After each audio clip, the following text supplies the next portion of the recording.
শামশেরগঞ্জ থানার বিরাট সাফল্য, উদ্ধার করা হয়েছে হারিয়ে যাওয়া প্রায় 40টি মোবাইল। শুক্রবার সকালে শামশেরগঞ্জ থানায় হারিয়ে যাওয়া মোবাইলগুলো মোবাইল মালিকদের হাতে ফিরিয়ে দিলেন শামশেরগঞ্জ থানার পুলিশ। মোবাইল পাওয়ার পর মালিকরা শামশেরগঞ্জ থানাকে অসংখ্য ধন্যবাদ জানায়। আমরা দেখেছি মাসখানেক আগে শামশেরগঞ্জ থানার তৎপরতায় হারিয়ে যাওয়া মোবাইলগুলো উদ্ধার করে মালিকদের হাতে তুলে দেওয়া হয়েছিল। মাস যেতে না যেতে আবারও 40টি মোবাইল মালিকদের হাতে তুলে দেওয়া হলো। এই যে শামশেরগঞ্জ থানার আইসি সুব্রত ব্যানার ঘোষ ইনচার্জ হওয়ার পর থেকে একের পর এক বড় সাফল্য করছে শামশেরগঞ্জ থানা। আগ্নেয়াস্ত্র, বোমা থেকে নিয়ে গাঁজা ইত্যাদি উদ্ধার করছে শামশেরগঞ্জ থানার পুলিশ। শামশেরগঞ্জ থানার একের পর এক সাফল্যের সাধুবাদ জানিয়েছে এলাকাবাসী।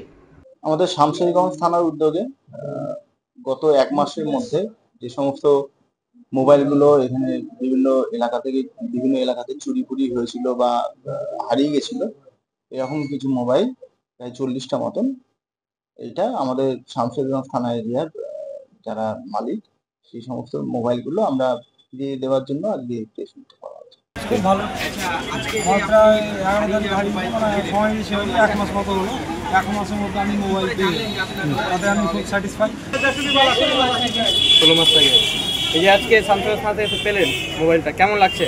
খুবই ভালো লাগছে। শামশেরগঞ্জ থানা পুলিশে কি বলবেন? ধন্যবাদ জানাবো। ভালো লাগলো যে আমার মোবাইলটা খুঁজে দিল।